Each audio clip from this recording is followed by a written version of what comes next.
These people know. These people know. Who knows? The governments know. This has been well planned. This is Agenda 2030. This is the Great Reset. Somebody mentioned to go onto Google and go into the news section and then type in "died suddenly." And lo and behold, here's a whole listing of people, of articles, of people within that last week who died suddenly. Older people, but a lot of younger people around the world. It's just there's something different about the blood. Something's causing this. Somebody needs to look into it. I talked to other embalmers that have 30, 40, even 50 years of experience. Have you guys ever seen this stuff before? And the answer always, I've never seen anything like it. U.S. life insurance companies have reported an overwhelming and unexplainable increase in all-cause deaths among 18 to 49-year-olds. That's a 12 sigma event, 1 in 800 years, 12 standard deviations above the mean. No one's even calculated that. It's apocalyptic. Who knows? Young people are dying these days.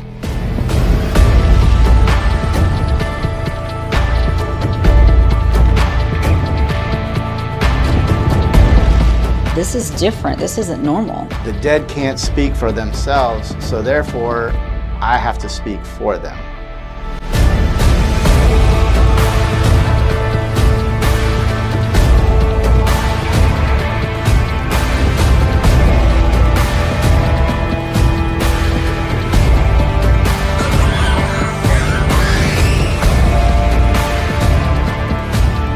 This is the greatest orchestrated die-off in the history of the world. Rothschild.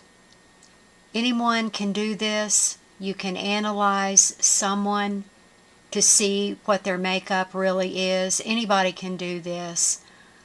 And you might say, well, if you run a photo through filters, anybody's photo is going to look like this. No. When you try it yourself, you find that people who are evil, putting on a pretense, trying to pretend that they're something other than they really are, these are the ones that will stand out as you begin your analyzation. This is from one of her younger photos. And you can see the horn-like protrusions coming off of her head. The very vacant eyes. The very cruel face. And around her neck she is wearing a demonic head. Demonic satanic head with an upside-down cross dangling underneath it.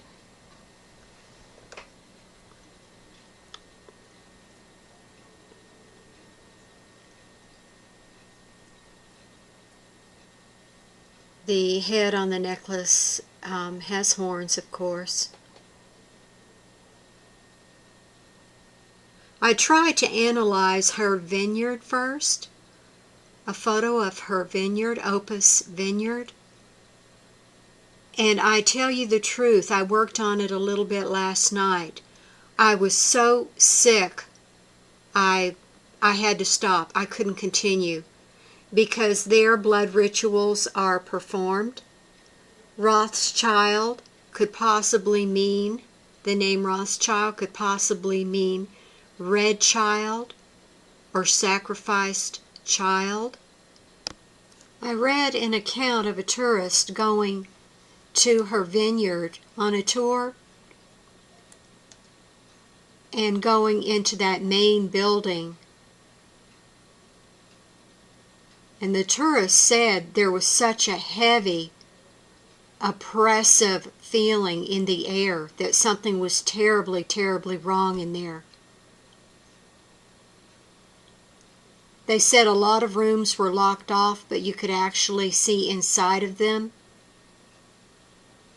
And they looked like ritual rooms where rituals were performed. This is the satanic head on her necklace. with the upside cross dangling underneath it.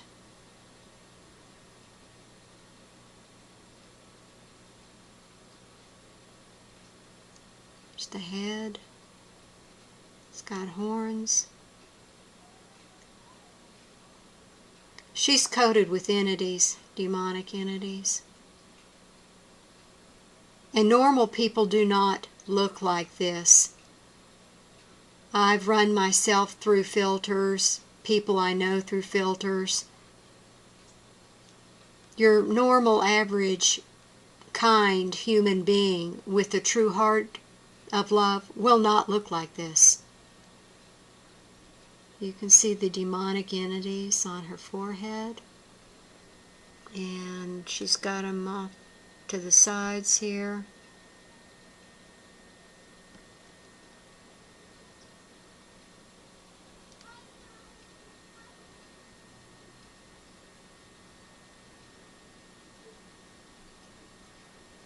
So these are the people that run the world.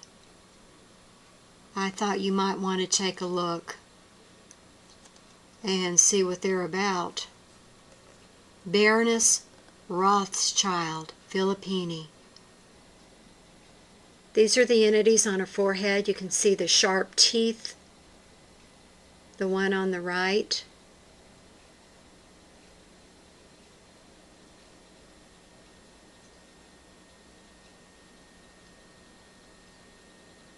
See the entities there?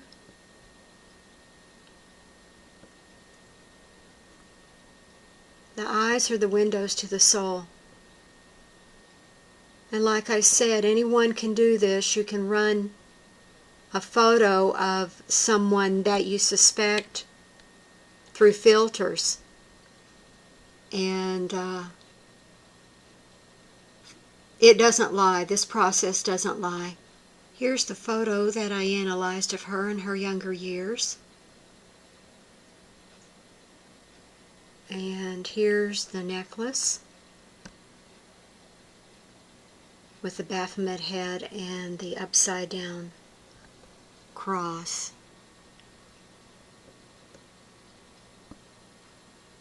Here's a close-up of the necklace.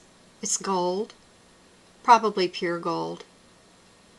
The evil-looking demonic head, and then at the bottom hangs an upside-down cross. Here's the necklace again with a little bit more shading, so you can truly see that what is there at the bottom is an upside-down cross.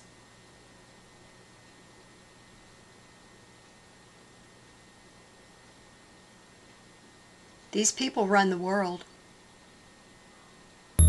Hello, Adam Scott Langford here. I'm here to talk to you about vampires. A real vampire, somehow they take like poison and kill themselves, but in that moment, a demon will possess that person's body right away. And because there's some limitation, like that demon can only use the mind, like the person use that mind. So the body thinks it's alive, it thinks it's in control, but it's really a demon running it, like a person's soul would run it. And that's what's actually happening with vampires. They look like something that's a pristine dead person, but they can wear makeup and hide it. And goths can look similar. Like that's one group that can look similar that wears makeup. So if you're in the right light or something, it might throw you off. So don't go around killing it like some vigilante vampire hunter. I can tell you 80% of vampire hunters out there are like just vigilantes. So don't go around killing somebody who isn't doing something to you. So watch out for that. That's what real vampires are like. I mean, they don't change form. They're not metaphysical. They're not, demons can't like transmutate a person's body and turn it into anything else. It's only a person's body. They don't grow fangs or anything. The blood, the reason why they drink that is just to keep the body lubed. And it's about I've overheard from the vampires, 3-4 days they can go out with blood. They go to butcher shops. So for the most part, not every person that the demons possessed was a psychotic person who's going to out and kill anybody. They're just going to live their life regularly like a possessed person would do. Okay, so that's what real vampires are like. Y'all take care. I'm out. like the Countess, who feeds on the blood of children. You must have a lot of questions. I have answers. I'm kidnapping children that I keep in the hotel upstairs, and I bring home people to feed on, and then Iris helps me to filter the blood through the children. She loves to hunt. She loves her condition. There's a lot of grappling with addiction with the show. Okay, I'm making this video to talk about the movie The Lost Boys. And it's a movie that does have a reptilian symbolism. I can't say that word. Symbolism. This is a movie, The Lost Boys, that has reptilian symbolism in it. And I find like if you watch the movie and you get towards the part where you start to see the hangout spot for these vampires, like and this is one clip where it shows where the vampires live. You will notice that and I can't find the specific scene where you would see, like, you know, it's the part where the main character goes to the vampire hangout. He walks inside of it, and inside the hangout itself is a giant poster of Jim Morrison. You know, the rock and roll. He's like, I don't know if he came out during like the 60s or the 70s, but he was like a big music artist, rock and roll dude, Jim Morrison. And he was the one that was credited for saying, "I am the Lizard King," you know. And that bit was featured on the Simpsons. This fucking alien attachment on me is giving me a hard time in speaking, but on the TV show, The Simpsons, the cartoon, you see Lisa parrot that same phrase. I am. I think she said in her case, though, I am the Lizard Queen, and she's I mean, they based that scene. You know, they based that scene from the cartoon off of Jim Morrison, and Jim Morrison was a reptilian, and I just find it interesting that he would be in the movie The Lost Boys, a movie that's about vampires, and the vampire myth originated from the reptilians. You know, vampires are shapeshifters. They're parasites, blood drinkers, man-eaters. The fangs, you know, that vampires have represent, you know, the reptilian fangs, the snake fangs, you know. Anyways, though, yeah, so the vampire hangout in the movie The Lost Boys, and they had that big poster of Jim Morrison there, you know, as if he was like, you know, like some sort of like, you know, holy figure, you know, because it was a huge poster in the middle of the vampire hangout. So I just saw that as, like, you know, symbolism, you know, the directors throwing some shit in there, showing you the connection between Jim Morrison, the Lizard King, and vampires. So, you know, and that's what the vampire myth is based upon too. You know, the reptilian stuff. And some more stuff that I find weird about this movie is in the movie, these kids, and they're called the Frog Brothers, and they're the ones that are like investigating these vampires. But again, you know, frogs. Why would they choose that name? You know, that last name for these kids, these two kids, and this one was his name. Fuck, I can't remember. It's this actor that's been accused for being well, he's not accused of anything, but he's that one actor that went on national television talking about how, you know, pedophilia is a big problem in Hollywood, but I think that he's a reptilian, or has a really strong reptilian attachment, and his last name, you know, they called him a frog in the movie, and I'll give you an example of his frogginess.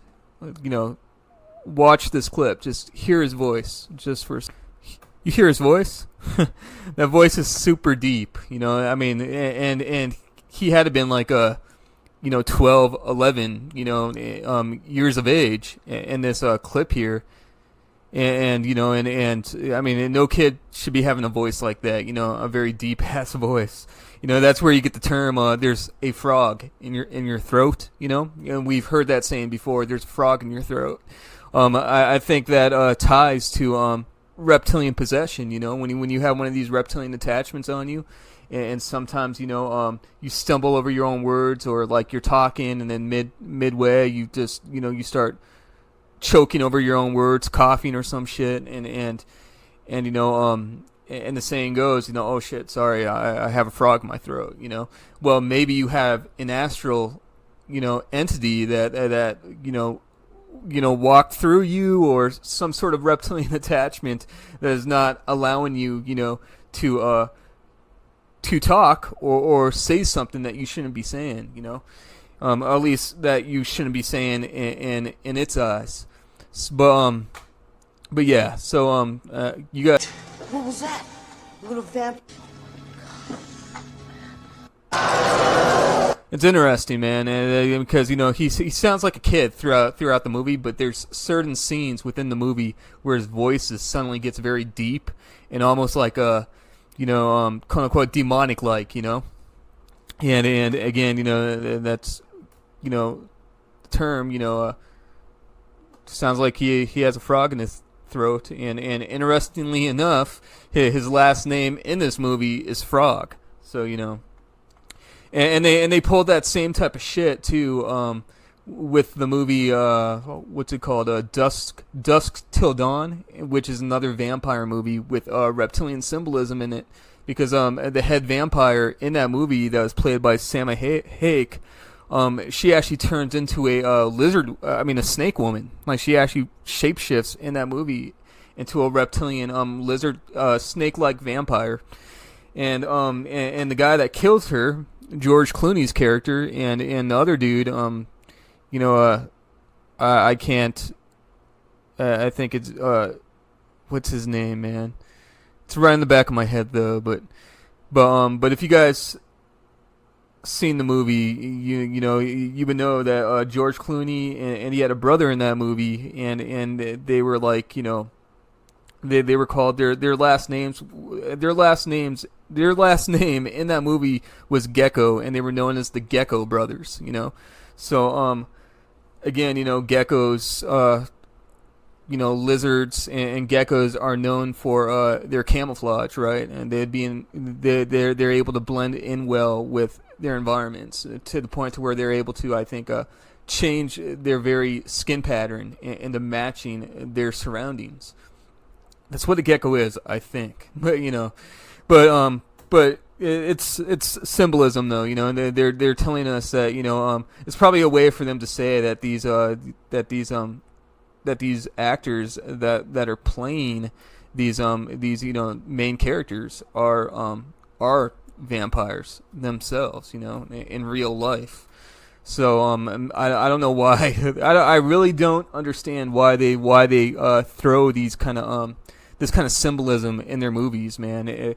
There's a big part of me that I know better than to trust anything that comes out of the system, with 100% heart, but it's still like, you wonder why they do it. Is it some sort of karmic energy that they're trying to put out there, to make us, it's like they're trying to get our subconscious minds to accept what's going on, like it's almost like some sort of how do you say it, man? Like they throw this symbolism out there, and they let us know on some level that and it's like a subliminal level that this is what we're doing, and then our subconscious minds or maybe some part of us knows what they're saying, and we accept it, and maybe that's a way for them to dodge karma. I mean, karmic, dodge certain karmic energies, and I don't believe in karma in the same way that a Westerner, or like your typical somebody from Western society, like Christians, would see it, or just some from the West, had their view on karma, I think is bullshit. But it's the Vedic or Hindu view that I see being more realistic, and they view it in a different way than us. But yeah, it's interesting, man, and yeah.